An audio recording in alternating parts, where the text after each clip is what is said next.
Cumprimento a todos.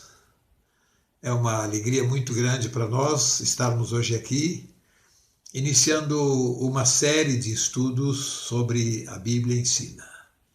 Eu espero que seja útil para todos nós.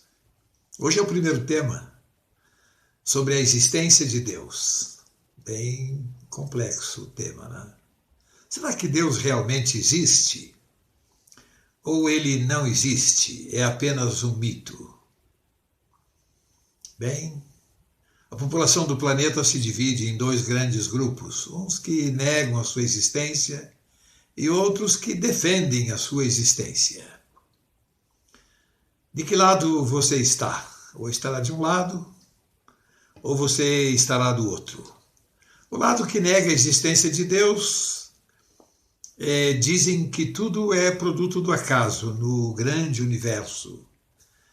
Eles dizem que a mãe natureza cuida de si mesmo através das leis naturais e que tudo é produto do acaso. A origem da vida no planeta, que é um dos temas mais complexos hoje, eles explicam com a teoria da evolução, o evolucionismo. Para eles, a origem do homem não está no jardim do Éden, mas no jardim zoológico.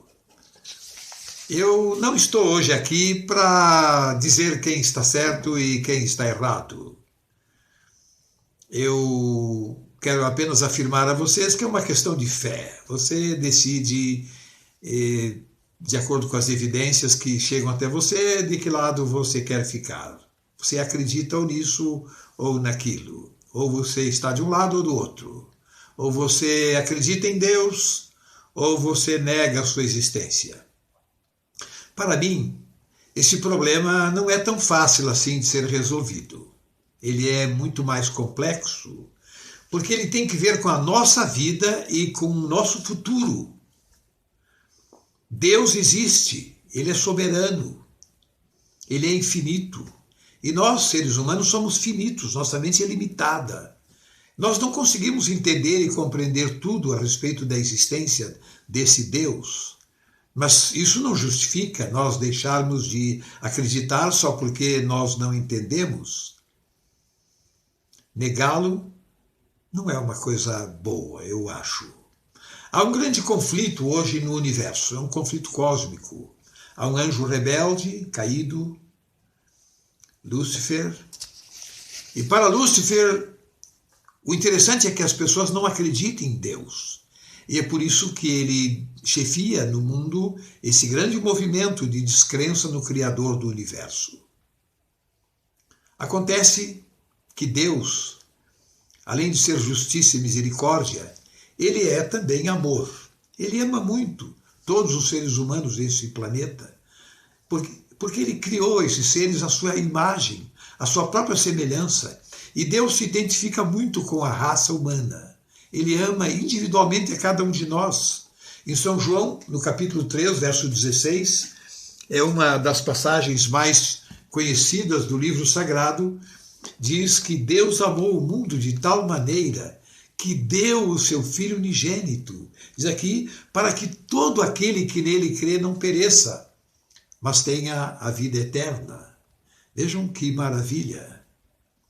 Deus não quer que ninguém se perca.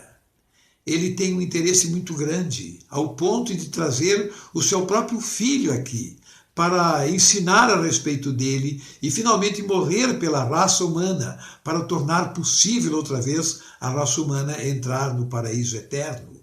É muito significativo isto.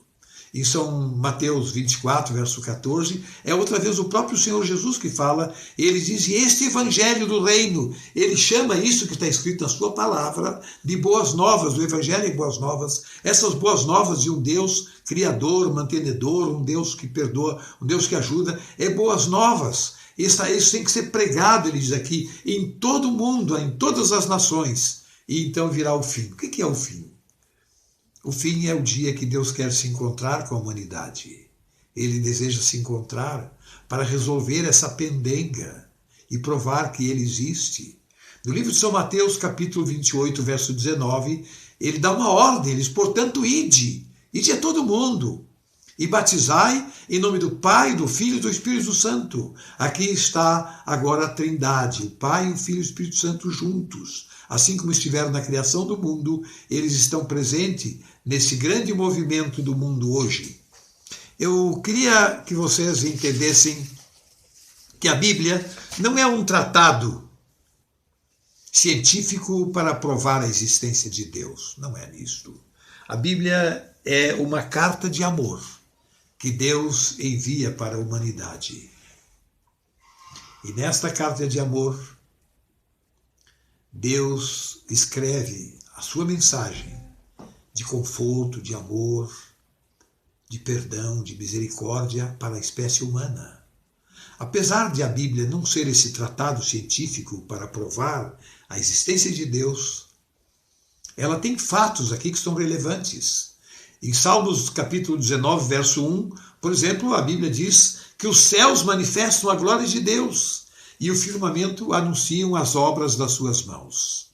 Quando o ser humano para olhar esse universo tão grande, criado por Deus, ele fica maravilhado. Ele chega à conclusão que jamais isso poderia ter acontecido por acaso. Por exemplo, o Sol é uma estrela que emite 12.000 graus centígrados de calor.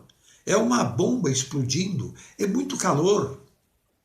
Mas para nós aqui na Terra, chega uma temperatura amena, confortável, de 30 graus, o máximo 36. Quando chega nos 40, a gente já acha calor demais. E às vezes, depende do lugar que moramos, a temperatura baixa, fica mais, pode chegar até menos de 0 grau, mas é uma temperatura suportável. Se o Sol estivesse mais próximo da Terra, nós morreríamos torrados. E se o Sol estivesse mais longe da Terra, nós seríamos congelados. Isso não é por acaso, mas isso é o amor de Deus pela raça humana, que Ele criou aqui a sua própria imagem. Uma outra coisa curiosa, o Sol ele está sempre emitindo explosões, tipo explosões atômicas, que gera esse calor imenso que ele tem. E ele emite partículas. Essas partículas poderiam chegar até a Terra e acabariam com a vida aqui. E ele, em sua bondade, ele colocou 2 para-raios. Vocês sabiam que Mercúrio e Vênus são os nossos para-raios? Essas partículas, quando elas vêm vindo, elas encontram uma força gravitacional de Mercúrio e de Vênus e elas acabam caindo lá e não chegam até a Terra. Por outro lado, existem alguns corpos celestes muito grandes que vêm do exterior, vêm de outras galáxias, de outros sistemas solares. E eles poderiam se chocar com a Terra. Mas outra vez o Criador do Universo colocou 2 grandes escudos, Júpiter e Saturno. Eles são muito grandes, a força gravitacional deles é imensa. E esses corpos celestes, quando vêm viajando para se chocar com o Sol, que é o centro do sistema, eles acabam sendo atraídos por Saturno e Júpiter e caem por lá e não caem aqui. Bem, você olha assim e pensa, isso é o acaso? Não, não é o acaso. Isso foi pré-concebido. Alguém planejou que fosse assim. E por isso é assim. Essa mesma beleza e perfeição você encontra nas coisas pequenas também. Uma minúscula flor do deserto. Quando você examina, você fica encantado com a perfeição e a beleza que ela tem. Dentro do ser humano também, os nossos órgãos, eles são extraordinários, cérebro, coração, fígado, rim, mas há uma partícula dentro do corpo humano que para mim é algo encantador, é o DNA. É uma partícula do corpo humano que traz todo o código genético das gerações anteriores até a geração atual e é transmitido de pai para filho. Isso é uma coisa fantástica. Jamais isso seria obra do acaso. Você pega uma sementinha preta, coloca na terra roxa e depois de alguns dias você vê que tem uma planta verde, nasceu naquele lugar. A semente era preta, a terra é vermelha e agora nasce uma planta verde. E quando essa planta está crescida, você vai lá e arranca ela e você descobre que tem uma batatinha vermelha embaixo, é o rabanete. Aí você leva para sua salada, você corta e descobre que o rabanete é branco. Agora eu te faço uma pergunta. Como você não sabe explicar esse fenômeno, por que uma semente preta na terra vermelha traz uma planta verde com uma batatinha vermelha e branca por dentro? Você Não vai saber explicar isso, mas você não vai deixar de comer rabanete por isto. Você não vai deixar de acreditar em Deus porque você não consegue entender todos os seus mistérios. As evidências estão por todo lado, por toda parte. Mas, além disto, tem algumas outras coisas interessantes. Por exemplo, Deus, além de se revelar a nós através da natureza, ele se revela a nós também através da Bíblia Sagrada. Querem ver um verso encantador? Está lá em Apocalipse, o último livro da Bíblia, no capítulo 1 e no versículo 11. Aqui Deus está dando uma ordem a São João, o profeta, o apóstolo de Jesus, que estava preso na ilha de Patmos. Ele disse a São João: João, escreve tudo o que você está vendo num livro, diz aqui, e envia para as igrejas. Que maravilha! Esse livro é uma carta de Deus à humanidade. E vocês vão ver na semana que vem como Deus usou profetas, vários escritores, para conseguir produzir esse livro tão completo, tão maravilhoso. Então, nós já vimos que Deus se revela através da natureza, os céus manifestam a glória de Deus, ele se revela através da Bíblia, e ele se revela também através de seu Filho. Jesus veio a esse mundo exatamente com esse objetivo, revelar o Pai.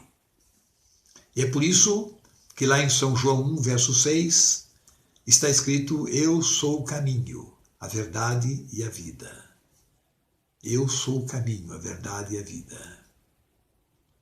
Eu estava viajando uma ocasião, passou um carro por mim, estava escrito atrás do carro: Deus existe. Falei com ele hoje. Que lindo, né? Que lindo. Você falou com Deus hoje? Ele é presente em nossa vida e nós podemos conversar com ele, levar a ele nosso agradecimento, nosso louvor, e levar a ele também as nossas inquietações, as nossas necessidades. Como é lindo isso, né? Alguns atributos de Deus. A Bíblia apresenta vários atributos e eu queria compartilhar com vocês alguns. Isaías 57, verso 15, diz que assim diz o Senhor, que habita na eternidade, Deus é eterno, cujo nome é santo. E diz aqui que habita também com o contrito e abatido de coração. Que genioso é isso, né? Esse Deus tão grande, tão poderoso, habitar conosco, seres humanos abatidos. Em Mateus capítulo 5, verso 48,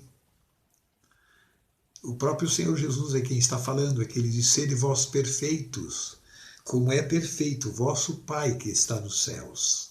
Deus, além de ser eterno, ele é perfeito. Um outro atributo de Deus vamos encontrar no livro de Êxodo, é o segundo livro da Bíblia, no capítulo 15 e no verso 11. Aqui está escrito assim: ó Senhor, a quem é como tu, glorificado em santidade. Deus é glorificado de tão santo que ele é, pelos santos anjos que povoam todo o universo de Deus. Ele é glorificado pela sua santidade e pelas suas maravilhas que ele opera, diz também o verso. Que lindo isso. Deus é glorificado. Salmos 86, verso 15, é uma exclamação de Davi, o rei Davi. Ele diz: mas tu, ó Senhor, és um Deus cheio de compaixão e piedoso. Deus é um outro atributo de Deus. Ele é piedoso, ele é amoroso, ele é misericordioso, ele é benigno. Não é lindo isso? Não é bom a gente acreditar num Deus tão maravilhoso assim? Bem, diante desse Deus que nos ama, esse Deus mantenedor que mantém tudo funcionando, esse Deus que nos dá todas as coisas, tudo vem dele: o sol, a chuva, o vento, o ar, os alimentos, o vestuário. Em momentos difíceis como o que estamos vivendo agora, o conforto, a confiança, tudo vem dele. Eu tenho uma pergunta para fazer para vocês. Como vamos demonstrar a nossa gratidão a ele? O que vocês acham? Hein? Eu tenho 3 maneiras que nós podemos mostrar a ele que nós somos gratos. A primeira está no livro de Êxodo, capítulo 20, verso 7. Está aqui, ó. É o terceiro mandamento da lei de Deus. Como é que está escrito lá? Não tomarás o nome do Senhor teu Deus em vão. Deus quer ser respeitado, ele quer ser reverenciado. Então você não vai tomar o nome dele em vão, você não vai brincar com o nome dele. Você vai reverenciá-lo. Essa é a primeira maneira de você demonstrar gratidão a ele.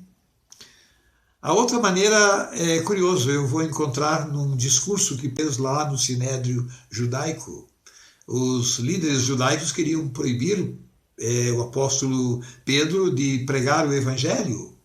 E Pedro então disse, mais importa, está aqui em Atos, livro de Atos dos Apóstolos, ele diz, mais importa obedecer a Deus do que aos homens. Você então deve obedecer a esse Deus maravilhoso e grandioso. É a segunda maneira de demonstrar gratidão a ele. E a terceira maneira é amá-lo. Outra vez foi Jesus quem falou isso. Perguntaram a Jesus qual é o grande mandamento da lei. E Jesus respondeu, o grande mandamento é esse, amarás ao Senhor teu Deus de todo o teu coração, e de toda a tua alma, e de todo o teu entendimento. E dessa maneira você está louvando esse Deus maravilhoso. Eu espero que essas nossas reflexões de hoje tenham levado você mais perto desse Criador. Não vale a pena você se rebelar contra ele, não vale. É muito mais importante a gente se aproximar de um Deus que nos ama, que cuida de nós, mesmo nós não nos importando com ele. É bom nós chegarmos perto dele e pedir perdão pelos nossos erros e dizer, Senhor, eu creio em ti. Vamos fechar os nossos olhos. Querido Senhor, como é bom saber que tu existes e que nos amas e que desejas o nosso bem. Nós te agradecemos por tudo isto e te pedimos que nos ajude nesse estudo bíblico que faremos agora a começar com hoje. Em nome de Jesus. Amém.